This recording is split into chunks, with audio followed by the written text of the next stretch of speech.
về ule hey purin tluang an vok choi don em ti so thi kan han buk sia sarkarin somnga in mo kalai vela khan kan channela te comment tam tak meron oma kha comment then khat karon share chuak nga purin tluang thu soi kha a fulin kan on react lo don ni ti kha lo se tai la a thome kan han en chianga a choi ge don em ti te mo sarkar chun somnga chun lei ta si a ti lai te pokha chuan a thu soina a tira ida khi savoma bial ani lo sai phai ani khi purin sanga bial ti te comment aron oma somnga aya to chuan an lei ta en ni ti te mo purin tuanga hian somnga ai sanga an lak chuan a ti reng khi ngai that chiang tu che u ti te cheng somnga aya tama an lei chuan vok pathum ka talanga tia vok tal chu abalo ni kha ti te mo purin tluang khan cheng somnga aya tawa an lei chuan vok pathum ka talanga ti in ka hria somnga aya tawin an lei lo chu ania vok chu atal angai mel lo tlat ti te mo khang te kha comment kan han dom neu ani a male somnga ai tawin an lei chuan atiam thu soi kha chiang takin kan ngai thanga a thu soi kha adanga pop khalaya campaign na laya thil soi kha ai thak an tum chho don teang Linlung Hills Council campaign closing program nikhat November sang hi somni police sai phai ani kum somni le pat kum som thum le pani nuwa sai phai a thu soi na hun kanai thei kalom khop maya alung len thak le in ka hria amasa kan soi du chu zanin kan program hi kalongai to wanga pathian thua kadu ber kan pun sermang tu upa ramro puya khan thil thalo titu te awangin in tilungai du sula fellow takom te chu opek su ti lain bul min tan saka chuta kala khian ngai reng lo kan solois nula anyang chu ka ti maya min khan sangin kan namla rang nuai akum somni India doba kanom chua kan namla ka tu ber in bul min tan sak boka zaina kalom le maya chu wangin a thu soi kan chon na kan soi du chu he in thana hian Linlung Hills 12 Saipai constituency hian kan official candidate som tak pu zo khum thana hi thang ting nei turin ka in bei seya atling ani chona lom nan Saipai le area voklian ber karon thoang ti ha ka soi du ni voklian ber karon thong alo ti ni he a fuling kalangai thabik mi lo nia atling ani chuan khita le Saipai voklian ber ai thajal potang le ka soi du chu ka ton va thu suwa Saipai hi kalok ta khop maya pulal doma boile chief minister ni me khi skum sang khat zakwa somkwa pathuma bil ko thil MLA bial ani laya MLA candidate khan a chief campaigners kania chuta chuanin politics a in mu thiam lo na lek te nein Saipai tlangwal mar nam pasal tra commander who don sang mo kan ten po helai kan in pel thuak thin kha ania thil in fiat thiam lo na oma wangin phai nuam ko ha son pulal do ma campaign tur pudon sabong homin lung te thri din an lo voma pulal do me lawe tlan sebak maya kei phai sena ko ma min on ko bani chu tiang chuan launa ta ka lo san suwa to in chief minister khani ti hi ka khil du cheu ni mi huai sen tak ani lo ti ka soi ma sa tua adole ka lo me ma chu mania khanin suang puilon Linlung Hills council constituency te van bong te tin puai buang le kholian te dai do thangin ka han kal suak vek to hetiang an renga mi pui pung khom ka mulo mai ni lo wa mun dang ta fuai ngai mi lo kum khua ka thiam ve lo tur zai thiam tak in lo in to de la di ti ka hria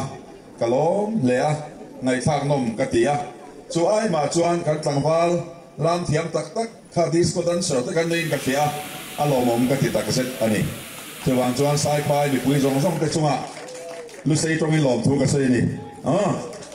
ole ma saber tan kan local chana chu thil dang ani lova he sai pai 12 Silong Hills Council constituency a hian ke ni hian ti thei kan nei lo tu ma mel khiat kan nei lova in cho mẹ tu zong po kan fellow chu wang chuan ma ni then om in chiang em tu te rom fui phura mala turin kan local ania chu wang chuan in hei in boruak te kan an mua adom om hle in ka fia ni ti ka soi du a chu wang chuan politics a hi Mizo National Front Mizoram pumpui ta na thok tu in kum som ni India kan dova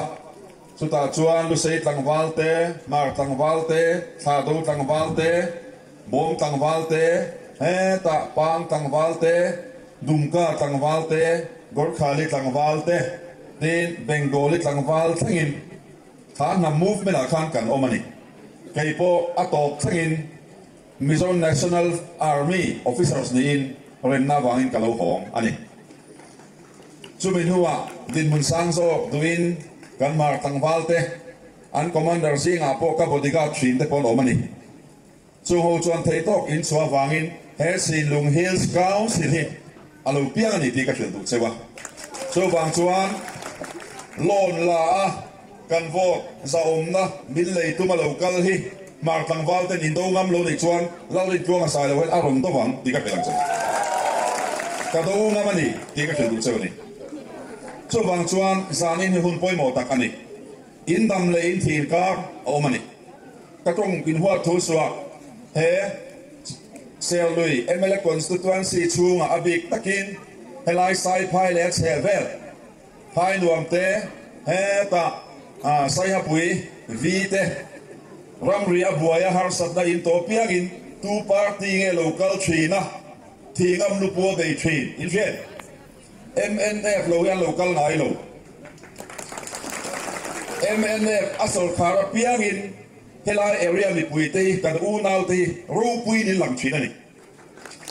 aba ka ro pui na in nei ngai lo chu wangen in ram le boy chin fel chin tu ngani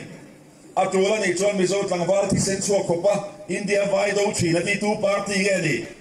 zet pia kan yen a chana nai tak chu ni lo ani mani lo ka so kama sa thum mot mai kan in kal po thei lo mai ni lo bung ro kan la lo thei lo mai ni lo kan kal kong zong vai ho in an ping vek ani kan hai wai ta pon ping vek chu ti ko par sa la kan to lai khang tu te nge local kan chief minister le an minister ho zong khami thu ngai toi cabinet meeting an ya ke government deputy chief hui povin MLA so padi tlai warin ram le kan ta na ni kan bel to MLA ho hian thati la kan se PM hian MLA pasalian nei an lo lang ven kan u nau te thawang ho hian lo lang em lang lo vai police tam takan ka lum nuwa boruak athat to vai to nuwa sapo takin an lo lang ve ni chu wangin helai area muan na ta na thok tu maso na ta na thok tu MLA party candidate ti lo hian chuan zainan bom khar sel ka du ni ti ka soi du ni nam ti sen ti ni he ti hi nom sak bol na ti ni lo ti ka soi du ni chu wang chuan sak melawin vot lei tumin lon khamia soi mu cheu mo dan pa bia la lo ka le sa ko chuak don ti ka hlen du cheu ni aza tha patling in fa kan na ya chenom te na poisa ku pin in tu nu ro kan ti hai lo bia san tui falin thokla ri nom tak le tai mating le kha zela in hai ko ve tu ni kan ti thin mai no chuan lo ka lo lom chami ka peng chuan ti mo an chi minister lo do mai fero se he tong ka mi mang to su se sai lo he ka ten aza tha eng lon po la da kha bangai apung om loi chen khat po la thei lo India ram chu ai benga in ti thei la chi ni lo ka ro se ka bula hen ka lo fin fia ti ka fin du cheu ni chu ai sai na hian thu tak soi na hun ani he ram tan hian mar tang wala thia he ram tanin lu sei tang wala thi ni lomi ko se pia ai ga po chu ni se kha a thu sei ga ngai thak tin a han purin tluang thu sei ngai nom thei khop ma thui sei tha thei khop ma campaign belin tu na mi hi that thum kal ta ni ya anon upload na hi mo amisin lung hills council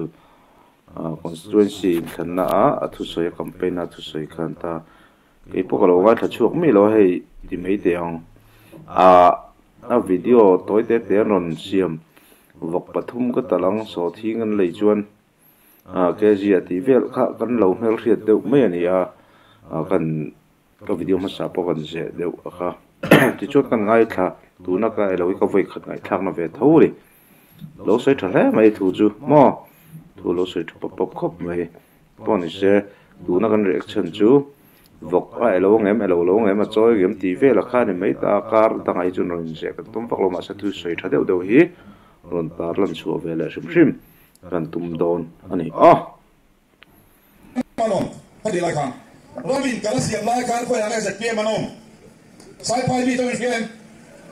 ko ya ma lom lo India police a lo to pai tang chu som chu ni chu wang chuan tu te nge he ram ta nyen thok thin thi ga ma be thin thi seng tu nge ni ti hi ke chu ka fi lo ni chu wang chuan thu dik kan ni te to ni policy Mizoram chu om zong chu ko tan policy siam thri ni Mizoram party pahning sia kan om Congress party in chung ko tin tan policy thatak NLUP sen so kha ta thok ve lo tan asemani ma se khan na indu sakba lei do kan du lo kan ti MNF ka so kha na thok lo zong chung ko tin a cheng noi thum kan pe kan ti Congress in kan sarkar tu ka cheng noi khat kan pe kan ti kha san ni pariya ta ni ke po kai candidate vo za thum palin ka tha san ni pariya ta budget a tello pakwa tello so pakhat kum to pa budget an ti chawni in than bai da MNF in CDP kan pe kan ti kha in ti kan tiang san ni so pariya November tha pek ton thei turin budget ma sabera nuai sing sari kan da ni budget a Covid alo thinga kan pe thei lo chu are ma na tin sang ni som ni khat budget a abu en ro nuai singa kan da le Covid anya thei lo sang ni patuma nuai sing li kan da le som ni pani hi thuma sorry nuai sing li kan da le ala san thei chuang lo ani chuta Covid ka eng ma ni lo te ti mo kum ni le sa thum chung ka kan ko thanu pa pani rom khoi khua ma yan in khom dar ari mialo sikul dar vo ria ko mialo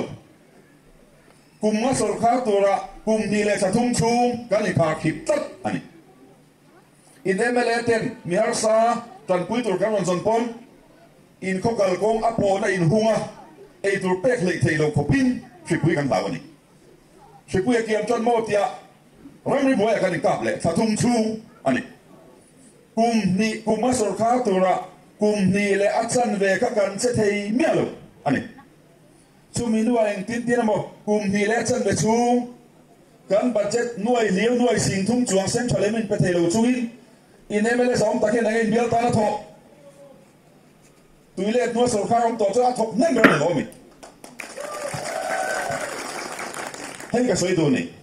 chu ta covid are kum sang ni som ni pathum budget ta nuôi sinh thung kan da le kan sen kan plei trok ma se kan ba je ta ka soyang khan nuôi sinh thung chuang centralin mi pe thei lo kal ngai na om lo chu mi advantage da chon so ram thang sor kha chu ti kha ti min tia min au tha ni vo nya sor kha ya sa ni so pole MNF asor kha lim kha asor kha ta kum khata khan in bial tu MNF kal tlangin MNF sor kha hian he bial and development tam tak mala to voi nhà sẽ biến cùng khát asol khát thôi, sa som khát xuống asol khát thôi.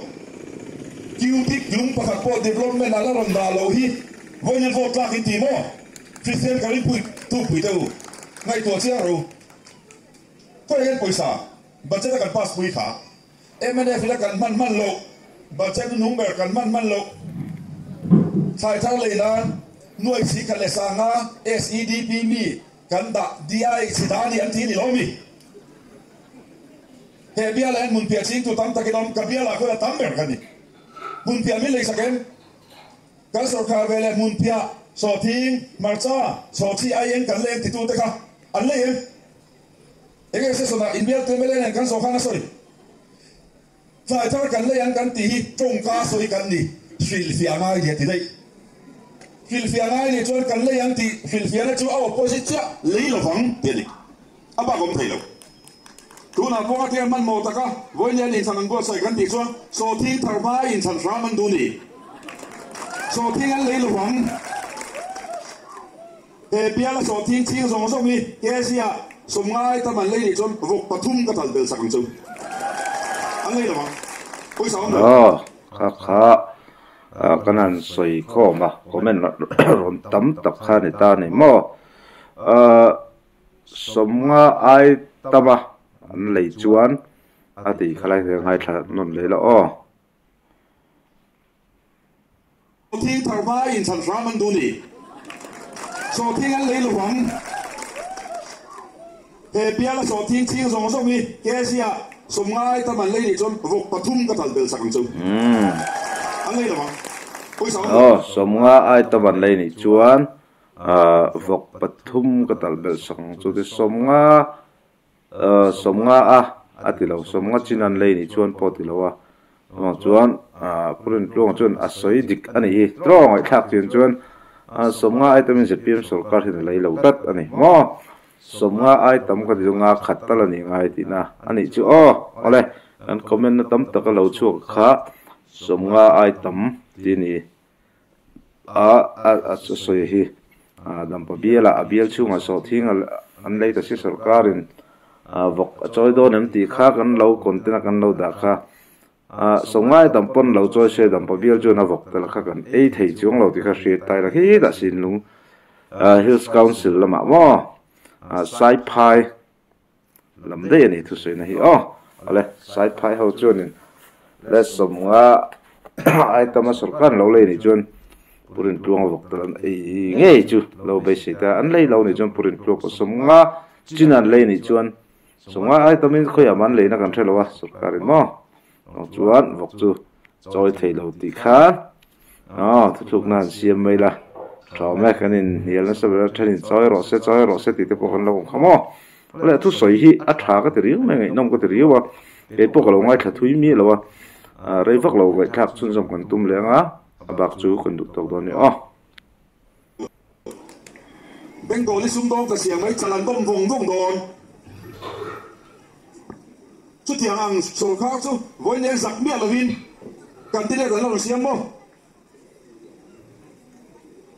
Mình bắt hụt xịt về cái tiền này. Những cái này sôi thiên lặng. Cần chỉ mình sẽ là sôi chuyên khai cái này. MNFT Congress te le party dang song ai thabi ram ro re na pathian ram kan se ti to na ti chi minister panga kan nei to pu cho chu pu the punga pulal de nga pulal thano la pu zo ram thanga sa mo rong kai soi ngai lo enge ram ro re na pathian ram se ro se ti tu chi minister pulal do ma soi mania me se duk tak lo sa mo rong kai in mi se zo in min phone chi na ti cái in đây bây thì mình là phone nói rồi, chú chuan bắt thiên ram ác hiện tiêu là phẳng, cái biên chúng ta cái sới là phẳng, cái biên là không bắt ta, cô phần hun ruột na hun ăn ruột ta, anh úp bạc hun ăn ruột ta này, hết tuổi cần ta mình đi chuan, February sẽ sửa cái sới đó lâu ngày thầu TV à, cần láng lại không phẳng, cái biên là không bắt bị úp bạc sao mangตัวphiệt về lại ác hiện luôn à, bắt thiên thua luôn đấy thì à. Atu pui tu san ngai lo tu pui nei sa ti chon li sana bul pi ta dinga ka hun ka nei don ti ka fia da toin tu pui ka lo lo lu ta zaina chu tu pui mang chuan pathian tu kan ngai tu ho do na ni ati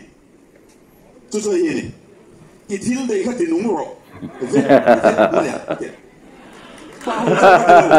nu ho te ui thil dei ti nung ro vet mai ti chu va in kan se minister hian me se duk tak lo ho min sa mo rong kain mi sa joen phone mo atil de he ti no ni lo mo ko te ni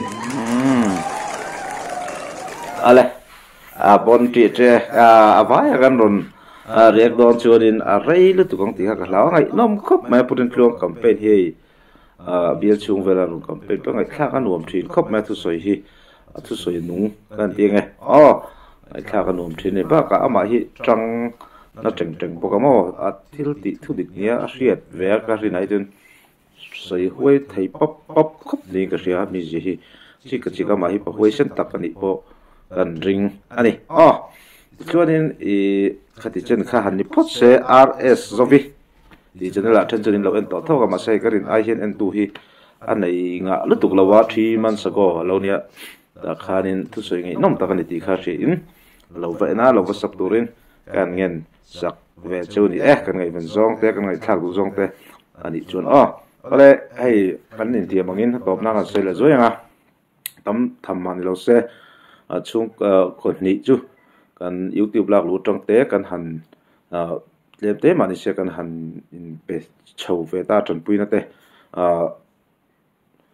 kan channel te la tam ala te eti kan tiang kan lo man te la sang lu tuk lo ba ka thatin te po video kan nei lo tha phei chun lo lut lo YouTube pa hian chuan hi kan lo man te YouTube lo kan la ni chuan so ma pakhat hi kan chung kwa kan sel bok ani chuan mau ti mai tiang chung kwa har sat mang ana tam lo te min tlak bok chu ka soi thei lo wa khati ang lo ni chuan so ma pakhat hi chu hi har sa te tan lon chu ve te po kan han tum so zel don ni ti te po ka hriak ila chu wang chuan paisa donation in khon hi ka du lo wa chu wang chuan kan channel lo en tu ten like share comment lo ti la video te than em ngai min lo en full sak ram thin tu ten kan nge chu kha min lo pui theina ni ti hra turin kan cha non yele cheu ani min support to na te lom thu kan soya an video mu nam vak lo te po min lo han en sak ram thin turin kan nge chuwa ti chuan nang ni na min lo en sak azara than khaten mal somna lo chan ve pha thei takin tin anon som le chu ni ole kati song kha kan react thei ani phot mai da se tun tu matan bi hi lo lak sak le dan kan ni se nge ko thlang pai lo subscribe ve ro ti te han se ve le ring de la kin ko thlang pai lo subscribe ve ro kan la me ani le kan le nge ole kan la me